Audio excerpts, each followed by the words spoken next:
Mardi 26 janvier 2016, bonsoir à tous, c'est parti pour la première édition de la soirée sur Nyota Télévision. Au sommaire, outils de sécurité et de facilitation des échanges commerciaux entre différents États, la douane est à l'honneur ce 26 janvier. Actuellement, les douanes d'environ 150 pays sont régies par l'Organisation mondiale des douanes, OMD. Malgré le découpage territorial, la Fondation katangaise n'a pas changé de morphologie. C'est le président de cette plateforme qui l'a dit au cours de la conférence de presse qu'il a animée ce mardi. Et ce journal, vous l'avez constaté, est interprété en langage des signes par Job Kazadi. Et on ouvre ce journal par la journée mondiale de la douane. C'est ce mardi 26 janvier 2016. À ce jour, les douanes de plus de 150 pays sont réunies au sein de l'OMD, Organisation mondiale des douanes. La douane reste toujours un outil de sécurité et de facilitation des échanges commerciaux entre différents États. Voici le commentaire de Ogi Fortuna Kassongo. La douane a pour mission de faciliter les échanges commerciaux entre un pays et ses voisins et le reste des États du monde. En plus de la facilitation des activités commerciales entre les différents pays, elle a pour but d'assurer la sécurité à la frontière en luttant contre les trafics de drogue, contrefaçon et autres produits du commerce illicite. Au-delà de sa mission de sécurisation, facilitation et du contrôle des échanges commerciaux, la douane est une source de rentrée de devises au trésor public. Les douanes se situent au niveau de ports, gares, ports et ports secs, qui sont les portes d'entrée et de sortie d'un pays. À ce jour, plus de 150 pays sont membres à l'OMD, l'Organisation mondiale de douane, pour fédérer leurs efforts afin de mieux échanger les informations sur les trafics illicites transfrontaliers et rendre fluide les transits de produits à l'export et à l'import.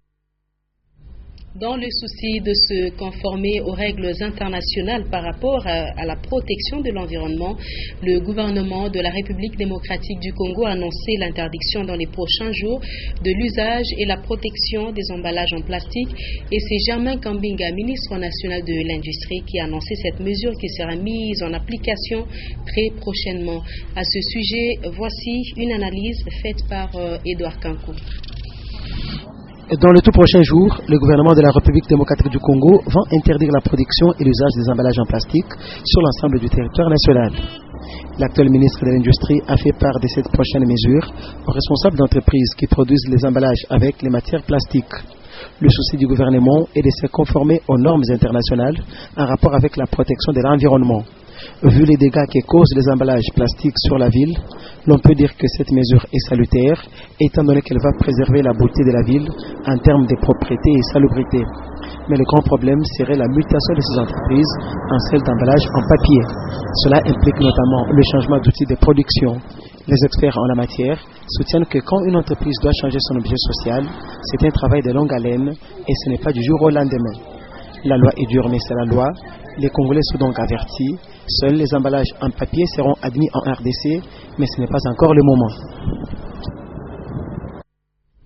Malgré la déclaration des cas de choléra à Lubumbashi, certains lieux de négoce demeurent toujours insalubres. Illustration avec le marché rail où les marchandises sont toujours étalées à même le sol. Le constat de Richard Chimba et Ben Kaimbe. Visiblement, l'appel des autorités urbaines concernant la propriété n'a pas été suivi dans ce marché. La boue et l'insalubrité sont les caractéristiques de ce lieu de négoce du quartier cadastre. L'on peut voir des restaurants de fortune à côté des immondices datant de plusieurs jours, voire plusieurs mois. Malgré cela, force est de constater qu'ils sont très fréquentés. Un peu plus loin, les légumes et divers produits sont étalés sur des sacs à même le sol. Plus les années passent, plus les immondices s'accumulent dans le marché, plus les chances d'attraper les maladies hydriques se multiplient. Les vendeurs et les vendeuses, eux, exercent paisiblement leurs activités sans en tenir compte. Pour leur part, les gestionnaires de ce marché paraissent impuissants face à cette situation. Et dans l'entretemps, l'insalubrité gagne toujours du terrain. Notez qu'une grande partie de la chaussée se trouvant au niveau de la bifurcation entre les routes Kasumbalesa et Kipushi est sérieusement délabrée. À la base de cet état, le débordement des eaux de pluie sur l'asphalte et le passage des véhicules n'est pas du tout aisé à cet endroit, nous disent Janine Bouchou et Arthur Kondo. Selon les témoignages de quelques habitants de ces coins, les travaux amorcés par la Régie des eaux pour desservir la population en eau potable seraient la cause de la détérioration de la chaussée à cet endroit. L'Office de voirie et drainage aurait aussi amorcé les travaux de réhabilitation de la partie détériorée il y a quelques mois mais cela n'a pas abouti. Avec les eaux qui stagnent, une partie de l'asphalte a presque disparu et le passage des véhicules et des piétons est un peu pénible à cet endroit. L'entretien des différentes infrastructures pose encore problème à Lubumbashi, cas de la passerelle placée à l'entrée de la ville à hauteur du marché Rail. On y trouve toutes sortes d'ordures rendant l'ouvrage très insalubre. Ben Kaimbe a fait ce constat. L'image que présentait cette passerelle à son inauguration n'est plus la même de nos jours. Les sachets, déchets et résidus des fruits sont visibles presque à tous les niveaux. Pour ceux qui fréquentent régulièrement cet endroit, cela se réduit au manque de poubelles, chose que les photographes rejettent en bloc.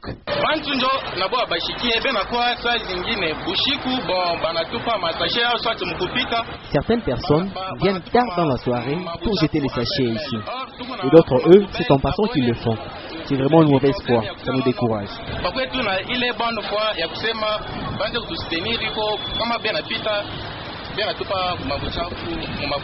À d'autres endroits de la passerelle, l'on peut voir des flaques d'eau, chose qui pourrait l'endommager à la longue parce qu'étant en acier.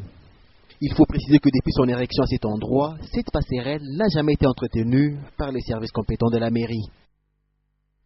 Sur un autre chapitre, le démembrement du Grand Katanga n'influe en rien sur le fonctionnement de l'ASBL Fondation Katangaise.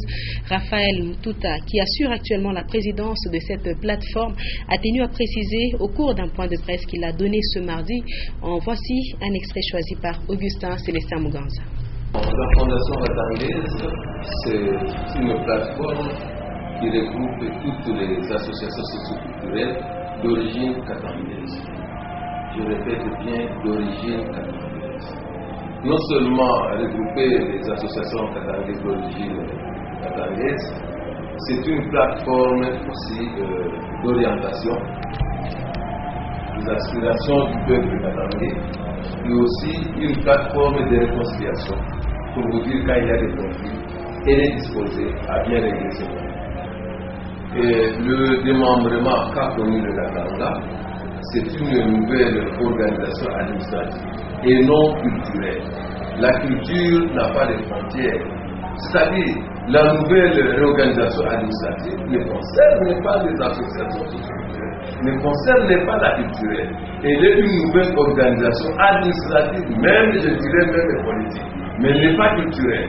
C'est ainsi, au niveau de la Fondation Katangaise, jadis, avant le démembrement, les autres responsables de la Fondation Katangaise évoluaient au sein des districts. Ce sont les mêmes personnes que nous allons confirmer étant les responsables des nouvelles provinces. Et nous sommes un comité national. Nous ne sommes pas un comité provincial, nous sommes un comité national. Rien ne change en nous, nous continuons. Ce 26 janvier 2016, l'archidiocèse de Lubumbashi commémore les 16 ans depuis la mort de son premier évêque noir, feu Eugène Kabanga. Ce pasteur a pu relever les défis énormes après le départ des missionnaires. À ce sujet, une exposition des objets ayant appartenu à Eugène Kabanga et à ses prédécesseurs est organisée à la paroisse Sainte-Marie et Virginie et se clôture mercredi 27 janvier 2016. Reportage de Augustin Célestin Muganza et Sylvain Tambaye. Pour cette année 2016, l'exposition des reliques des premiers pasteurs de l'archidiocèse de Lubumbashi se déroule à la paroisse Sainte-Marie et Virginie du quartier Lido. Cette paroisse est durant l'année 2016 l'église qui abrite la porte de la miséricorde pour tout le diocèse de Lubumbashi. Les pèlerins de passage ici visitent aussi les stands où sont exposés les objets et autres biens ayant appartenu aux pionniers de ce diocèse, dont les évêques Joseph Floribert Cornelis, Jean-Félix de Hemtine et Eugène Kabanga. L'exposition met aussi un accent particulier pour cette année 2016 sur Monseigneur Eugène Kabanga, premier évêque noir de Lubumbashi décédé le 27 janvier 2000.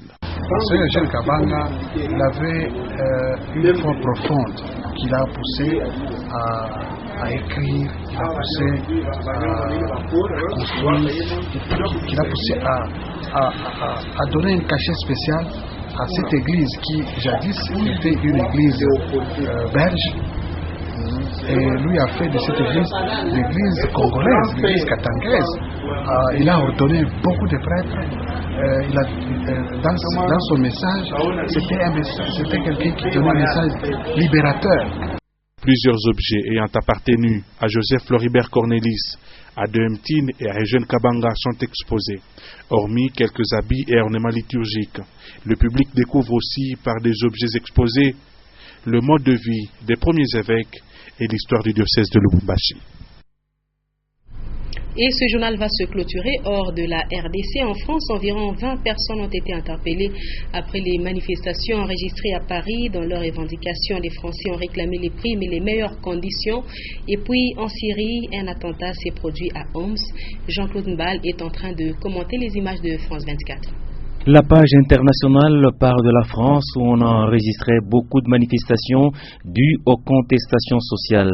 Le français réclame pour les uns les primes, les autres la réforme dans les collèges. D'autres encore évoquent la hausse du pouvoir d'achat. On a connu des perturbations dans les écoles, les aéroports ainsi que les administrations. Sur la liste des protestataires, on a noté les chauffeurs de taxi. Ces derniers disent ne pas digérer ce qu'ils qualifient des concurrences déloyales dont ils sont victimes de la part des voitures de tourisme avec chauffeurs. Ils ont inondé les artères pour protester. Une manifestation émaillée d'incidents. Près d'une vingtaine de personnes ont été interpellées.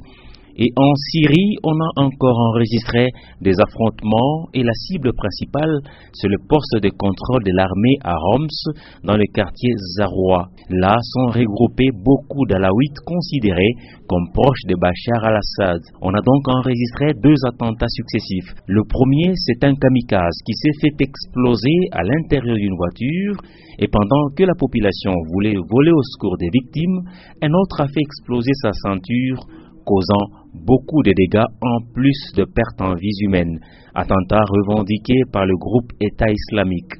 Cet acte ignoble intervient pendant que les négociations de paix à Genève, prévues pour le lundi dernier, sont annoncées pour le vendredi 29 janvier 2016. Et voilà, c'est la fin de cette session d'information. Note pour l'essentiel avant de nous quitter, outils de sécurité et de facilitation des échanges commerciaux entre différents États. La douane est à l'honneur ce 26 janvier. Actuellement, les douanes d'environ 150 pays sont régies par l'Organisation mondiale des douanes, OMD en sigle. Malgré le découpage territorial, la Fondation katangaise n'a pas changé de morphologie. C'est le président de cette plateforme qui l'a dit au cours de la conférence de presse qu'il a animée ce mardi. C'est la fin complète de ce premier rendez-vous de l'actualité de la soirée sur Nyota Télévision. Merci de nous avoir choisis pour vous informer. Le prochain rendez-vous, c'est tout à l'heure à 21h. Les news, juste après le journal en anglais à 23h, les derniers échos de ce mardi avec Patricia Nice-Smoke. Avec plaisir, je serai avec vous demain encore à partir de 17h30. Très bon de nos programmes.